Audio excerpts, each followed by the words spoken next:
The red lights flashed across the meeting room on Harmony's Edge Station. Ambassador Taemin looked at the holographic display showing the war zone on planet Kepler 442b.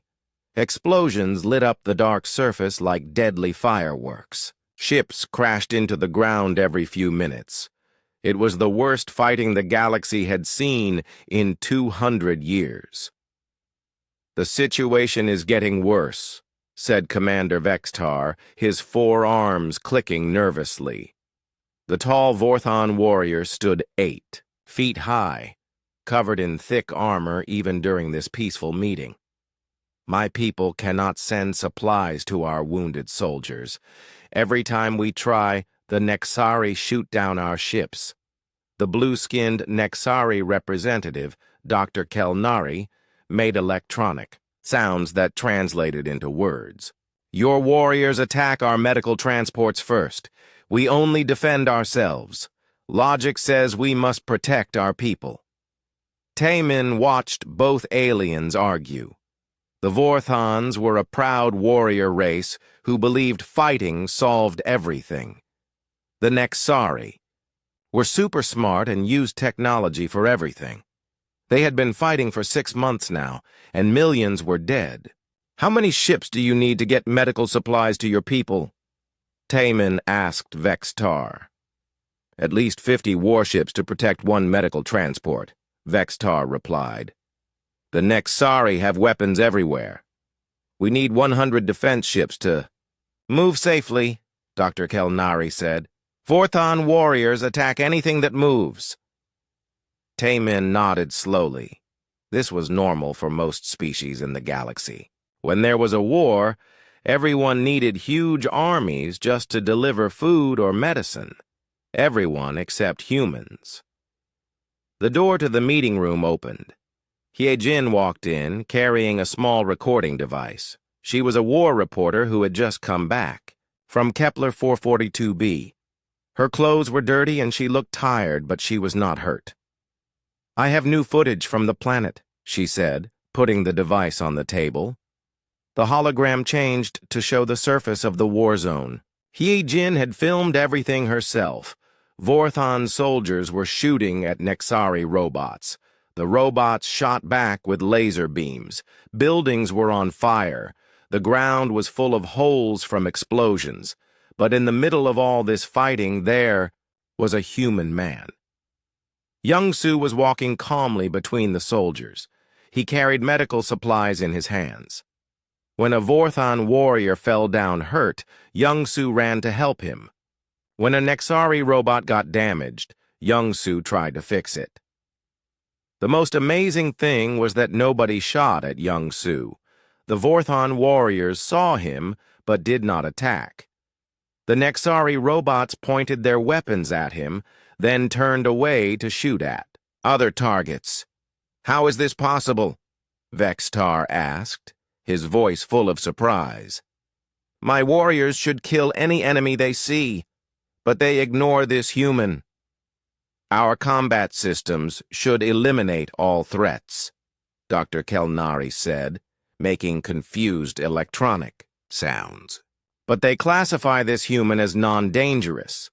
Taemin had seen this before. Humans could go into war zones with just a small ship. They did not need armies to protect them. Other species always wondered why, but no one had a good answer. "Hyejin, how did you get this footage?" asked Admiral Torkun, a gray-skinned member of the Galactic Council. "I flew down in a basic transport ship," Hyejin said. "No weapons, no shields. Just a normal ship. When I landed, both sides stopped shooting near me. I walked right through. They're battle lines." This made all the aliens very confused. Admiral Torkun had fought in wars before. He knew that war zones were the most dangerous places in the galaxy. His species, the Grex, needed entire fleets just to visit battlefields safely. "Show us more," Vextar demanded. The footage continued. Young-Soo found a wounded Vorthon soldier and a broken Nexari robot near each other. Both were badly damaged. Young-Soo helped them both. He gave medical aid to the Vorthan and fixed the robot's main power supply. The strange thing was what happened next. Other Vorthan warriors came to help their wounded friend. They saw the Nexari robot, but they did not attack it. The robot's backup systems came online, but it did not shoot at the Vorthans. Both sides just took their people and left peacefully. "This should not happen," Dr. Kelnari said.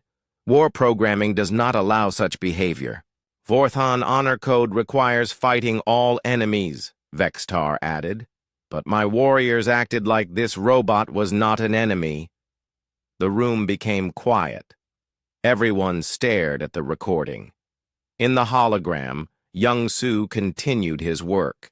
He moved from place to place, helping anyone who needed it. Soldiers from both sides started bringing their wounded to him instead of fighting near him. "How many humans are on the planet?" Admiral Torkun asked. "Just 12, Hyejin replied. "They are all medical workers and supply transporters. No soldiers, no weapons. 12 humans are doing the work that would require thousands of our people," Vextar said slowly. The aliens looked at Tae-min. He could see they wanted answers, but he did not have any. Humans had always been able to do this, but no one knew why. "Ambassador Tae-min," Admiral Torkun said formally, "the Galactic Council wants to understand this phenomenon. We are appointing a research team to study human behavior in war zones." "We will cooperate," Tae-min replied.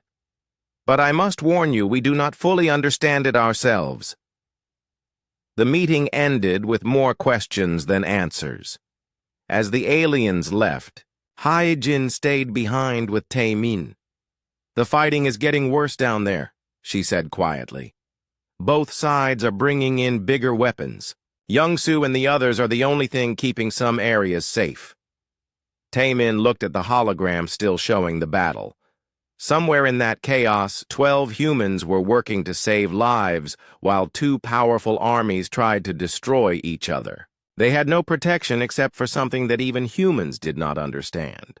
"Keep recording everything," he told Hyejin.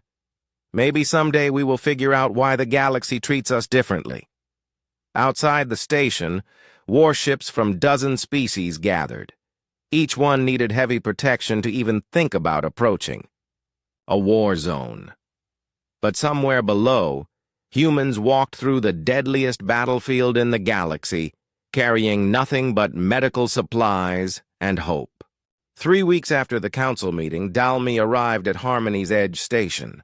She was a Nexari scientist with bright blue skin and large black eyes that could see in many different light types. Her job was to study the minds of different species, and the Galactic Council had given her a very important task. "I need to understand why humans can enter war zones safely," she told Jun-Ho, the human military historian assigned to help her. They sat in a small research room filled with computers and data screens. Jun-Ho was a middle-aged man with gray hair who had studied wars for 30 years. "I have been wondering about this my whole career," he said. "We have records going back 200 years, and it is always the same story." Dalmi opened her data files on the main screen. "I have studied 17 different war zones where humans were present. In every case, humans could move freely, while other species needed heavy protection. The first case they looked at was from the Andrian border wars 20 years ago. Yun-Woo had been a young soldier then, working as a medic. The footage showed him walking across a battlefield where Zilani peacekeepers and Grex warriors were fighting. "Watch this part carefully," Jun-Ho said, pointing at the screen. In the video, Yun-Woo ran toward a wounded Grex soldier who was lying in the open. Zilani snipers were shooting at anything that moved, and Grex artillery was bombing the area. But as soon as Yun-Woo entered the danger zone, both sides stopped firing in that direction. The Zilani sniper had a clear shot, Dalmi observed. But the weapon tracking system shows he moved his aim away from the human. And look at the Grek's artillery, Junho added. They changed their bombing pattern to avoid the area where Yunwoo was working. Dalmi made notes on her tablet. Both sides were in active combat mode. Their brain chemistry should have made them attack anything in the battlefield, but they recognized this human as non-threatening. They spent hours watching more footage. The pattern was always the same.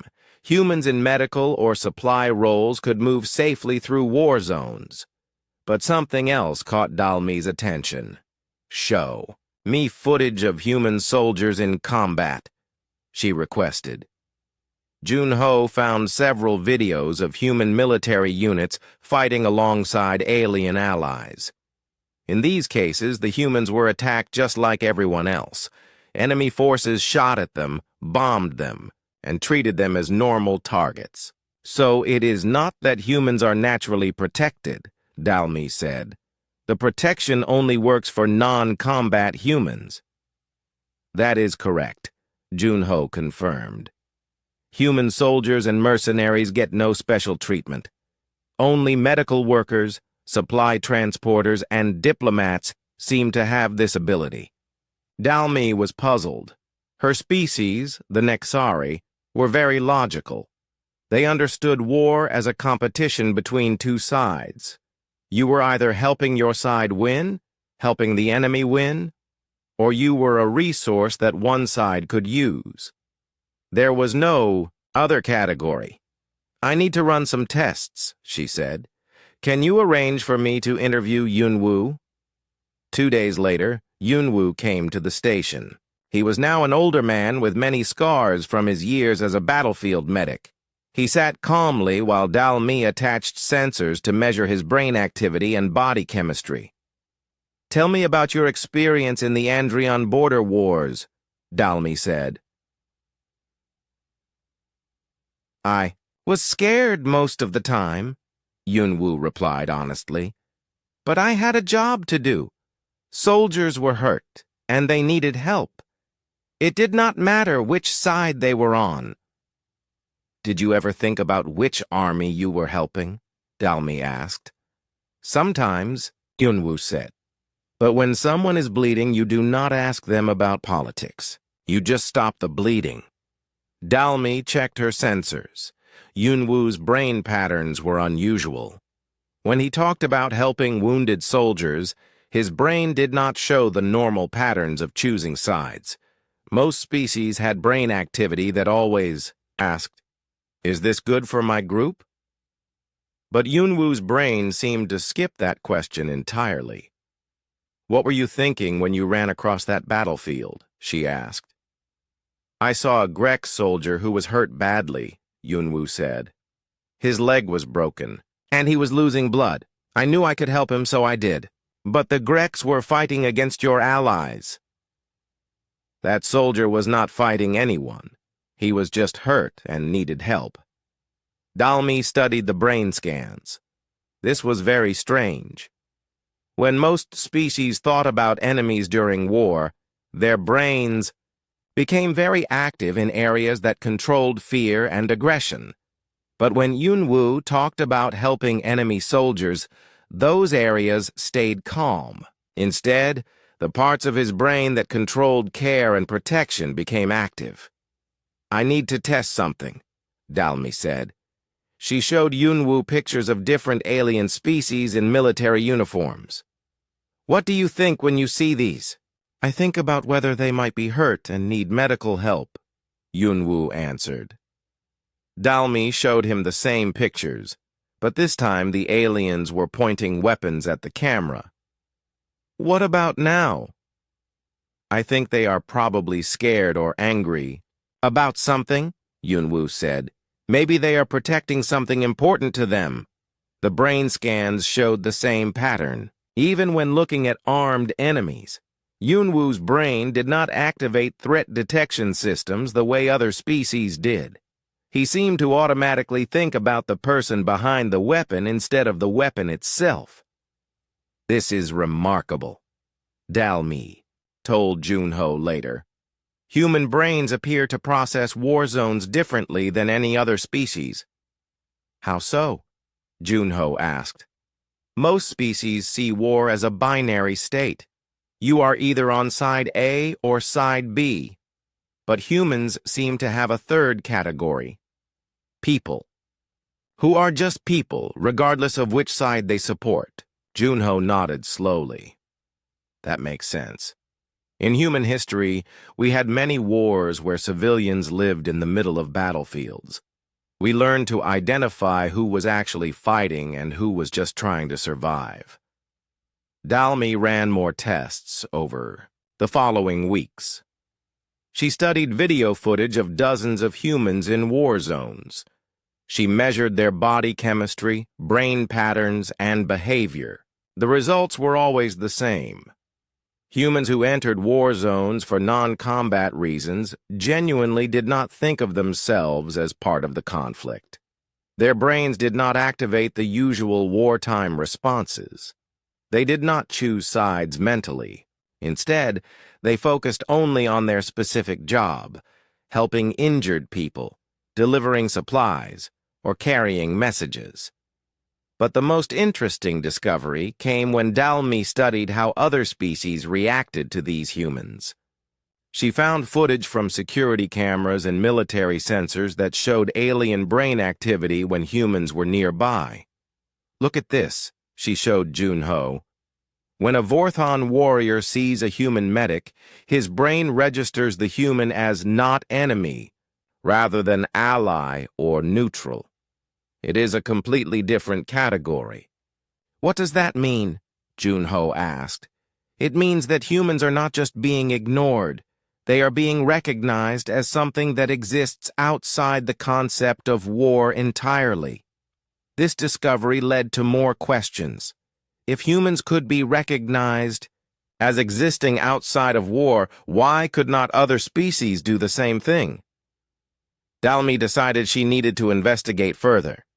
The answer might change how the entire galaxy thought about conflict. Dalmi had been studying humans for 2 months when she met Minho, an old human anthropologist. He was 80 years old with white hair and kind eyes. He had spent his life studying how different species acted in groups. I heard you are trying to understand why humans can walk safely through war zones, Minho said, as they sat in his small office filled with books and artifacts from many planets. Yes, Dalmi replied. I have collected much data, but I still do not understand the complete picture. Minho smiled. Maybe you are looking at this the wrong way. You are asking why humans are special, but what if we are not special at all? This confused Dalmi. But the evidence clearly shows that humans have unique abilities in war zones. No, Minho said gently. Humans have a unique way of thinking about war zones. There is a big difference. He pulled out an old book with pictures of Earth's history. Look at these images from human wars long before we reached space. The pictures showed battlefields from centuries ago. Dalmi saw human soldiers fighting with primitive weapons.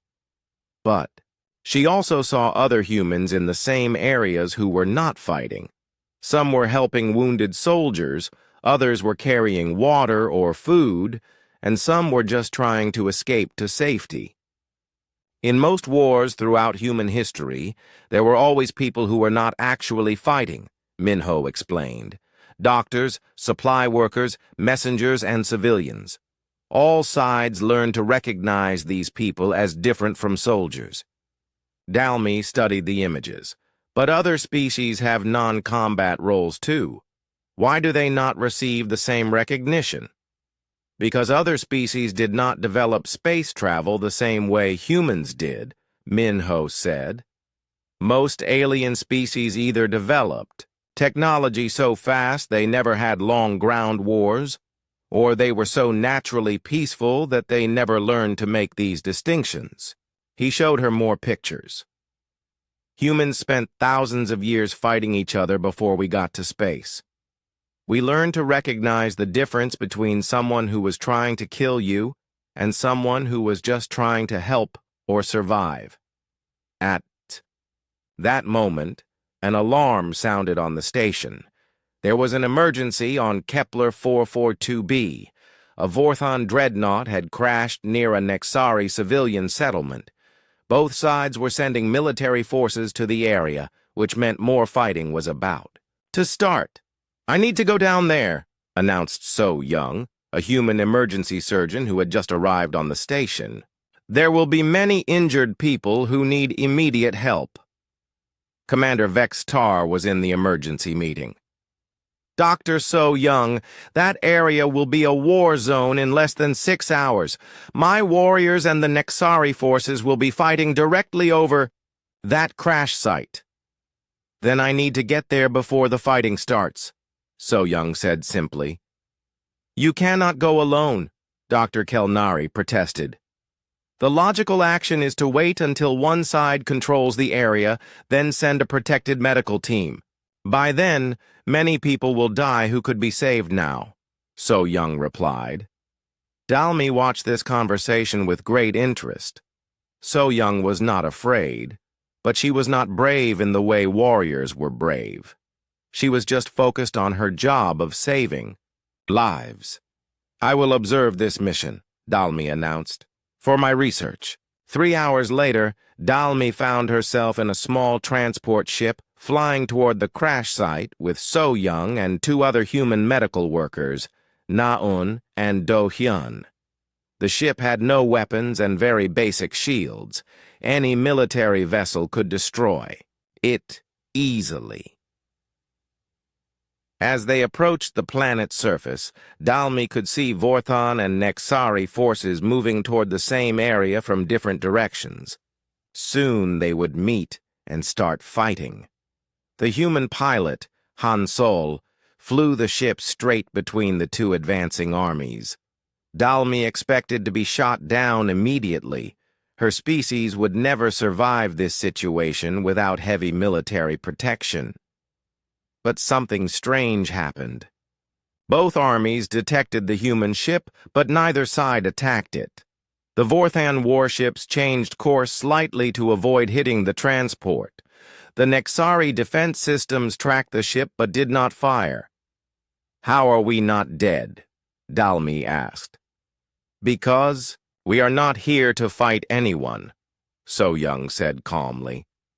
"We are here to help people who are hurt." They landed near the crashed Vorthon dreadnought. The ship was huge and badly damaged. Vorthon warriors were trapped inside, and some were injured. But there was also a problem.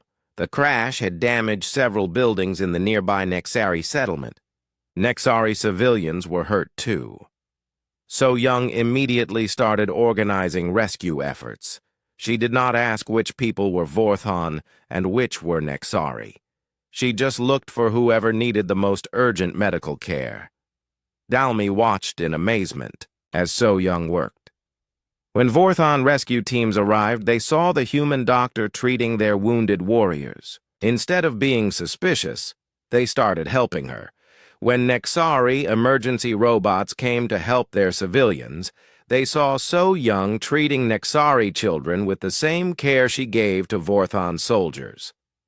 The most incredible moment came when both rescue teams met in the middle of the disaster area. By all military logic, they should have started fighting immediately. Vorthons and Nexari were enemies, but instead, they both focused on helping So Young coordinate the rescue efforts. "This should not be possible," Dalmi said to Na-un, who was setting up a temporary medical station. "Why not?" Na-un asked as she bandaged a wounded Nexari civilian. "Everyone here is just trying to save lives. That is not about taking sides in a war." Dalmi observed the scene carefully. The Vorthon warriors were still Vorthons. They were strong, proud, and aggressive. The Nexari robots were still Nexari. They were logical, efficient, and calculating. But around the humans, Both sides seemed to remember that there were more important things than fighting. A young Vorthon warrior approached So Young. "Doctor, we have more wounded inside the ship, but the entrance is blocked." "I have cutting tools," offered a Nexari technician robot. "I can clear the path." "Thank you," So Young said to both of them. "Let us work together." Dalmy realized she was watching something that military strategists said was impossible.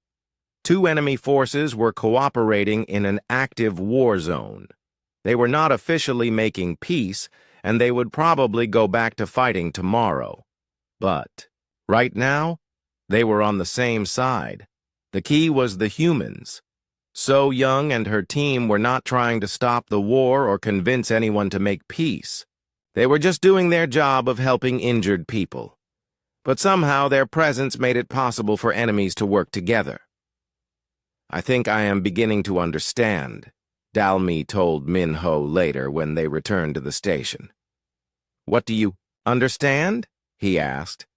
"Humans are not special because you have a magic power," she said. "You are special because you learned something that other species have not learned yet." "What is that?" "You learned that some things are more important than winning or losing. And when you really believe that, others can see it and remember that they believe it too." Minho nodded. "Now you are asking the right questions. The next question is, can other species learn to do what humans do naturally?" Dalmy looked out at the stars where the war was still raging. Maybe the answer to that question could change everything. The war between the Vorthans and Nexari had reached its worst point. Both sides were preparing their most powerful weapons on the planet Zerion 7. Intelligence reports said that neither side would accept surrender. They were planning to fight, until one race was completely destroyed. Kaiwu stood in the briefing room on Harmony's Edge Station, looking at the holographic display of Zerion 7. The planet was covered in military bases, weapon platforms, and defensive shields. Any ship approaching the planet would be destroyed immediately. "This is a suicide mission," Admiral Torkun said bluntly. "No diplomat has ever succeeded in entering a total war zone like this. Both sides have activated their final battle protocols." "What does that mean?" Kiwu asked. "It means their brains are chemically altered to make them unable to think about anything except destroying the enemy," Dalmy explained. "Vorthon warriors enter a permanent rage state. Nexari systems switch to pure destruction mode. They literally cannot understand concepts like peace or negotiation." Kaiwu was a human diplomat with 20 years of experience. He had helped solve conflicts on 12 different worlds, but he had never tried to mediate between two species that were in total war mode. "Every previous attempt has failed, Commander," Vextar reported.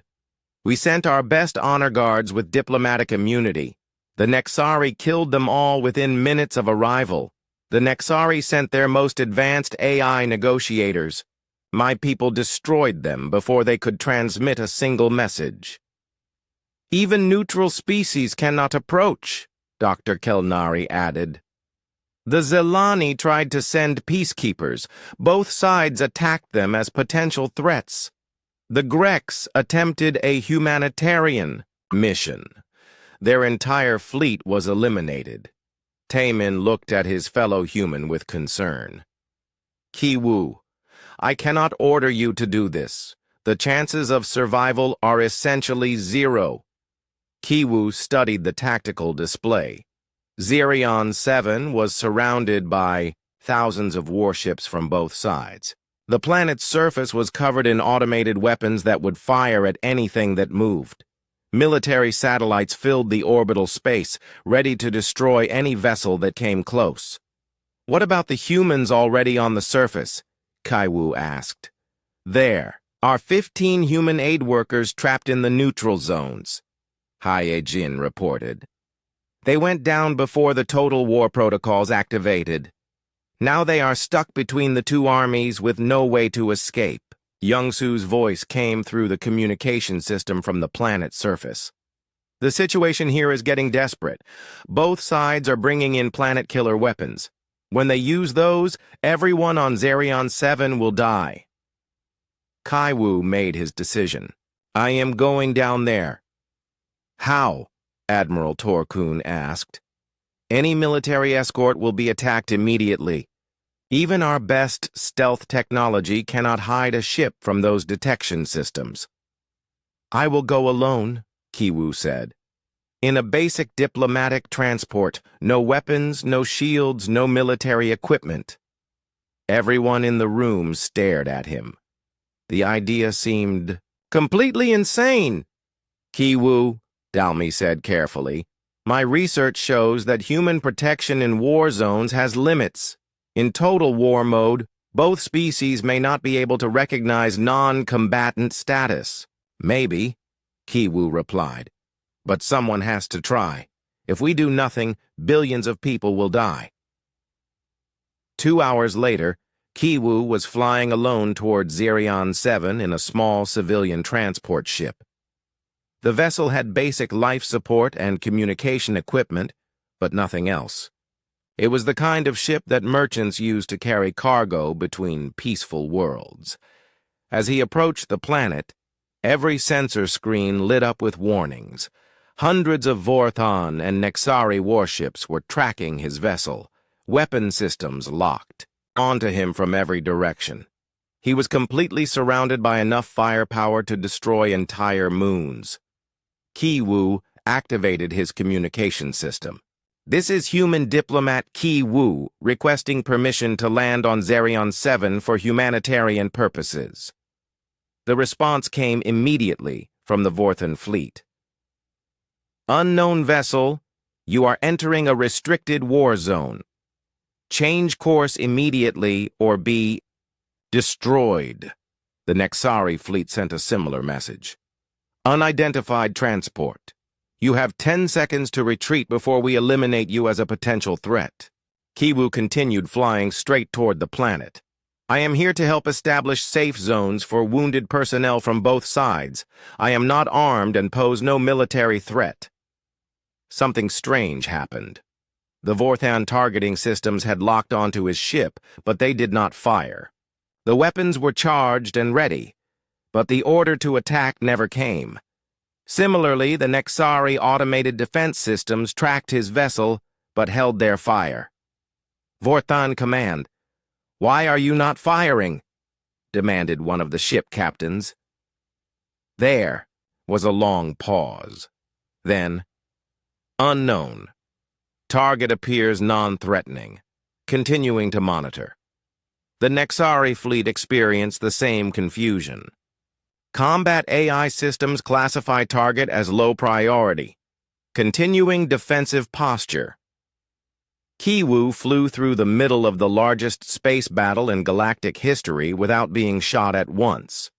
Both fleets were actively fighting each other, but they seemed unable to target his simple transport ship. When he reached the planet's surface, the same thing happened. Automated ground weapons tracked his ship, but did not fire. Vorthon warrior bases detected his landing, but made no move to attack. Nexari defense robots registered his presence, but classified him as non-threatening. Young-Su was waiting at the landing site with several other human aid workers. I cannot believe you made it through alive, he said. I am not sure I believe it either, Kiwu replied. Over the following days, something unprecedented began to happen. Kiwu established a meeting area in the space between the two armies. He invited representatives from both sides to discuss prisoner exchanges and medical aid for wounded soldiers. The first Vorthon representative was Han Sol, a battle commander, whose unit had been fighting for 6 months without rest. His brain chemistry was completely altered by combat drugs and battle conditioning. He should have been unable to think about anything except killing enemies. But when Han Sol entered the Human established neutral zone. Something changed in his mind. The rage chemicals were still in his blood, but they seemed less important. He could still think about fighting, but he could also think about other things. You want to discuss exchanging prisoners? Han Sol asked Ki-woo. Yes. Both sides have captured wounded enemies. They need medical care that their captors cannot provide. This makes sense, Han Sol said slowly. It was the first logical conversation he had been able to have in months. The Nexari sent a diplomatic AI called Unit Prime. This machine had been programmed for total war mode, which meant it could only calculate strategies for complete enemy destruction. But like Han Sol, something changed when it entered the neutral zone. Proposal: temporary cessation of hostilities in designated medical areas, Unit Prime announced.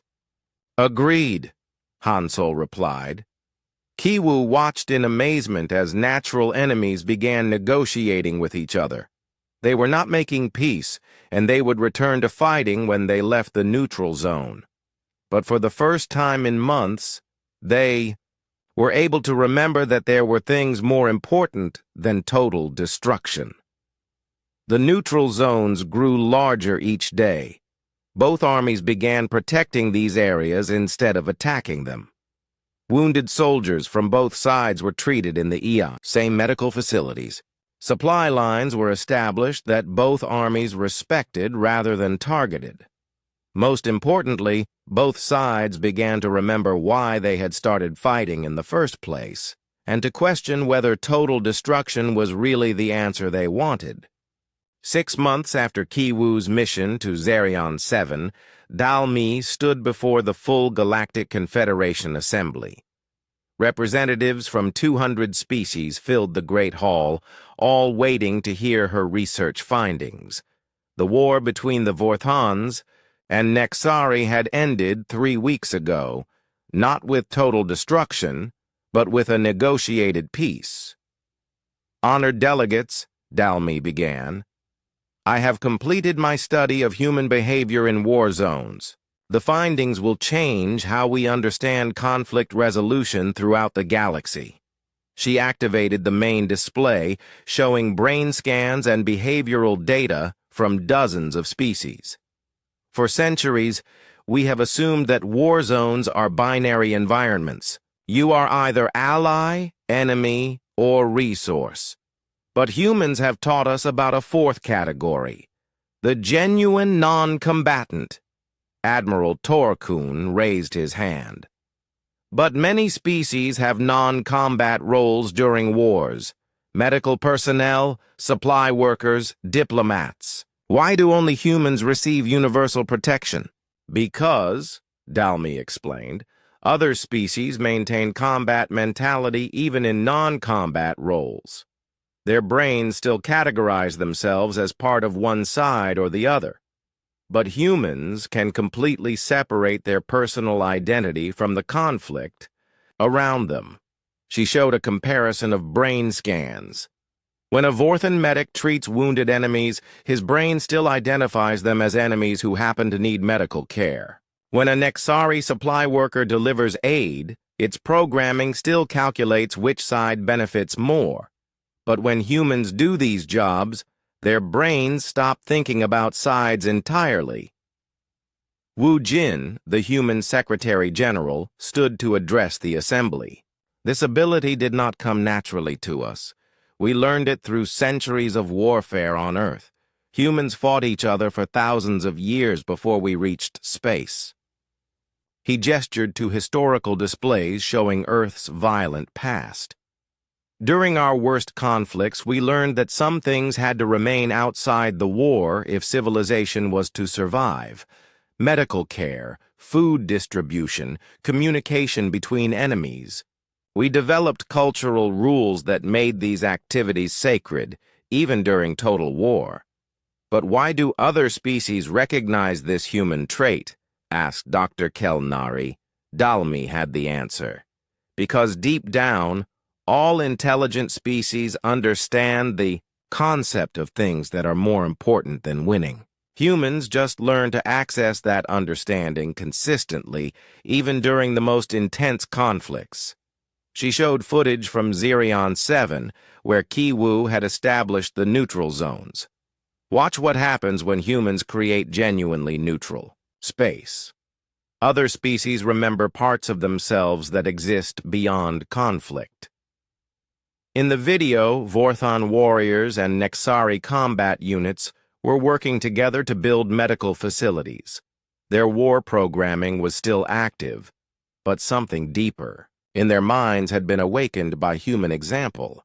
This suggests, Dalmi continued, that the capacity for transcending conflict exists in all species. Humans are simply the first to develop it as a consistent cultural trait. The implications of this discovery were enormous. Su Bin, a human peace negotiator, had already begun training volunteers from other species. "We are teaching Vorthon warriors and Nexari AIs to recognize and create neutral space," she reported. "Early results show it is possible." A Zalani delegate asked, "Can this ability be learned by artificial intelligence?" "Yes," replied Hyun Woo, a human technology specialist. "We have successfully programmed AI systems to maintain genuine neutrality during conflicts. The key is teaching them to value preservation of life above strategic advantage." But the Assembly's biggest surprise came when ancient archives were finally unsealed. The Galactic Confederation's founding documents contained a secret section that explained why humans had been accepted into galactic civilization despite being a young and relatively primitive species. The Elder Council had been waiting for a species with exactly this trait. "The galaxy has experienced 3 periods of total war that nearly destroyed all intelligent life," revealed the ancient keeper of records. Each time, conflicts escalated until entire species chose mutual destruction rather than defeat. The Yi surviving civilizations realized that lasting peace required species capable of maintaining genuine neutrality. The archives showed that several elder species had tried to develop this ability artificially, but had failed. "You cannot program neutrality," the record stated. "It must grow naturally from cultural evolution and shared experience." Humans were the first species to develop this trait naturally. More importantly, they could teach it to others. Chang Min, a young human volunteer, was already demonstrating this on the frontier world of Kepler-7, where 3 species were in territorial dispute. Using techniques learned from human peacekeepers, he had established neutral zones where all 3 sides could meet safely. The most important discovery, Dalmi concluded, is that this trait can spread.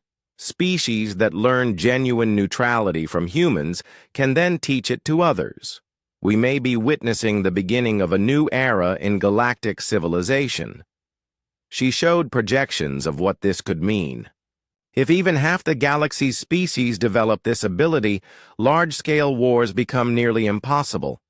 Conflicts would still occur, but they would be limited in scope and duration. The Assembly voted unanimously to establish the Human Peace Corps, a galaxy-wide organization that would train volunteers from all species in neutral conflict resolution.